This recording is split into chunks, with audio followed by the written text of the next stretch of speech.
minha gente, tudo bem? Aqui estamos para mais um vídeo e dessa vez na área de filosofia. Mais especificamente, um dos conteúdos que mais é prestigiado em termos de Enem e dos vestibulares mesmo que prestigiam a área de filosofia especificamente. No caso, estou falando de um vídeo que nós então iremos começar agora sobre Nicolau Maquiavel, Niccolo Machiavelli, o italiano de Florença.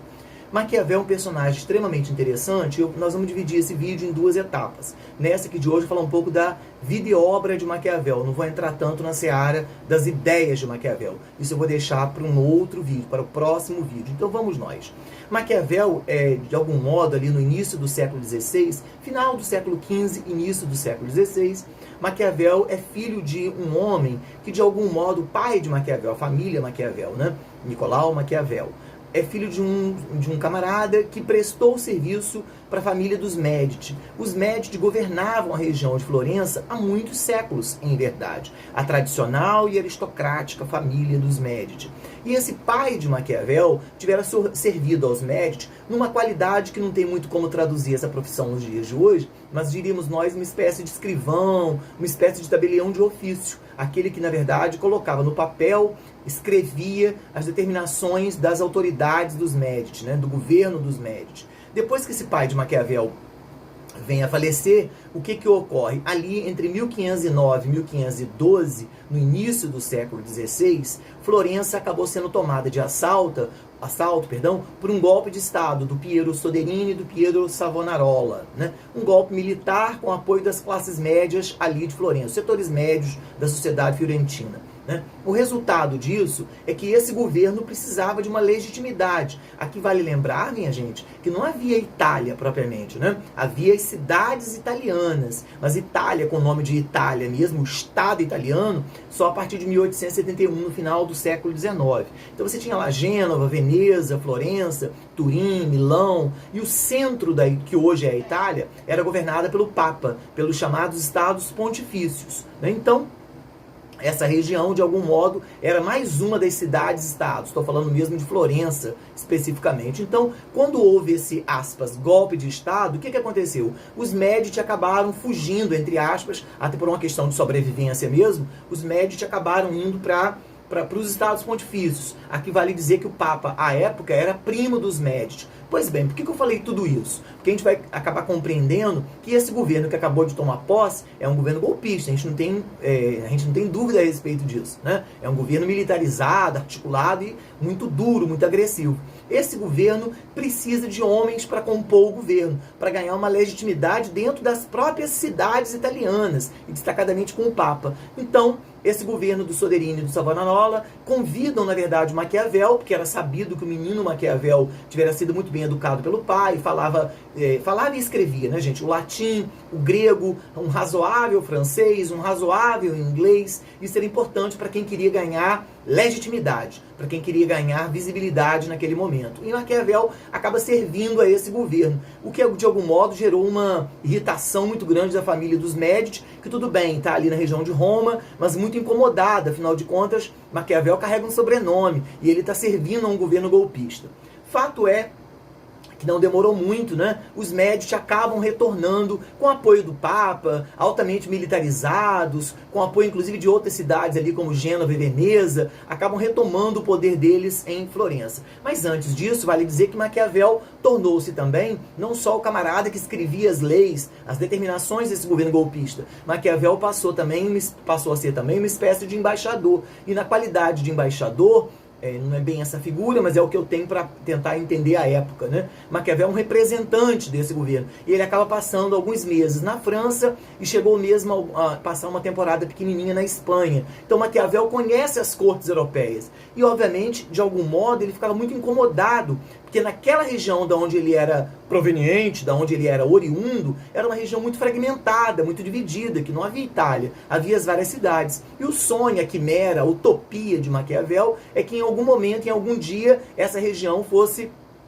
unificada, fosse integrada. Então, diante disso, Maquiavel é o representante desse governo golpista, os Médici voltam a partir de 1512, e quando os Médici retornam, promoveram uma verdadeira devassa, uma devastação sobre as pessoas que serviram a esse governo golpista. Maquiavel só não foi morto porque o pai dele tivera sido um funcionário de carreira muito prestigiado junto aos Médici. Então, entre aspas, os Médici poupam a vida de Maquiavel, mas não poupam a situação que Maquiavel vivia. Maquiavel é mandado para fora de Florença, Maquiavel acaba sendo exilado, e na verdade ele vai ser exilado em San Cassiano. E é nesse exílio, né, para um homem que a vida inteira viveu na política, para uma família que de algum modo sempre viveu dentro do palácio, dentro da corte, isso para Maquiavel foi duríssimo. E o que acontece? Maquiavel no exílio, para sobreviver, sabendo que a situação era muito periclitante, a situação era muito delicada, Maquiavel começa a escrever uma série de obras, na maioria das vezes, gente, obras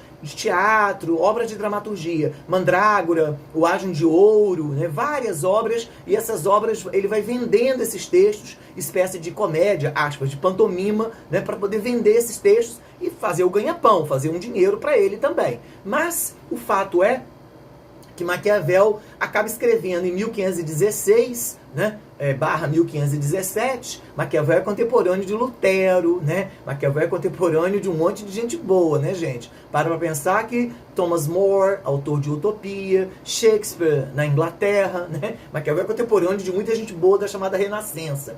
Enfim, Maquiavel escreve uma obra, entre muitas outras, nem é a maior de todas, nem é a obra mais volumosa. A mais volumosa são os discursos da primeira década de Tito Livio, né? Mas Maquiavel escreve uma obra que vai entrar para a galeria das grandes obras primas da história da humanidade, da filosofia política mundial. A obra é O Príncipe, não é isso? E repare o título da própria obra, O Príncipe, né?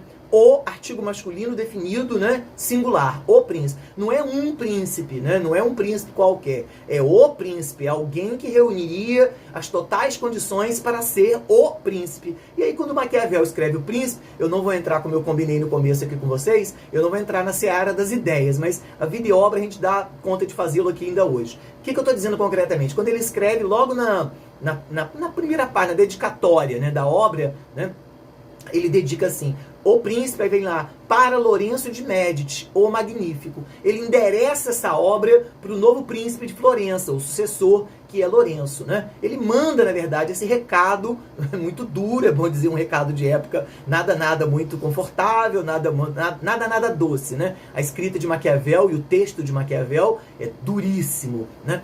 E Maquiavel escreve essa obra e endereça para Lourenço, na expectativa de que Lourenço iria ler o que ele estava escrevendo, que ele tivera escrito, e que Lourenço, em algum modo, ia perdoá-lo, ia tirá-lo do exílio de San Cassiano, ia levá-lo de volta, então, para Florença. O fato é que pelo conteúdo da obra e pelo fato dele ter sido um exilado, dele ser um exilado, dele ter prestado serviço ao governo golpista, tudo isso já depunha contra Maquiavel. Mas quando a obra foi lida, o impacto foi muito duro, né? Pelo teor da escrita. Ainda que a obra tenha essa vestimenta, tenha essa roupagem de querer ser uma obra síntese, uma obra pequena, uma obra de bolso. Nos dias de hoje diríamos que é um pocketbook. Não é uma obra complexa, não é uma obra grande, é uma obra sintética, muito simples, 25 capítulos, muito claramente constituídos. Maquiavel quis escrever ali, escreveu para que Lourenço pudesse ler uma espécie de manual. Manual de quê, Fernando? Manual de como chegar ao poder. Isso Lourenço já tinha chegado.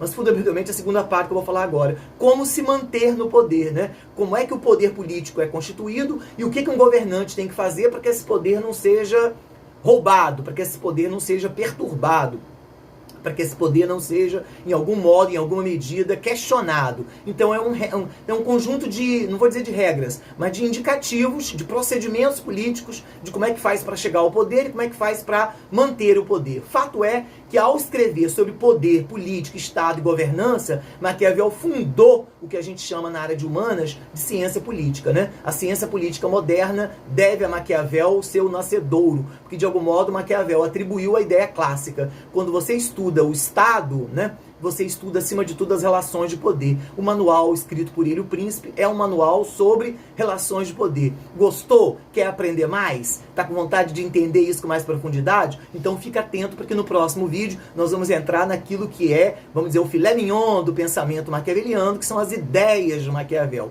Mas até lá, fica aqui a dica. Aprecie o nosso vídeo, dá um like, se tiver amigos, divulga o nosso trabalho, que tem sido um trabalho na área de humanas, leia-se, de história, arte, filosofia, sociologia e até literatura. Tudo isso junto ao mesmo tempo, haja vista que a prova do Enem, para quem está interessado no vestibular, é mesmo uma prova interdisciplinar ou transdisciplinar, como você prefira falar. Beleza? Muitíssimo obrigado e até a próxima, galera!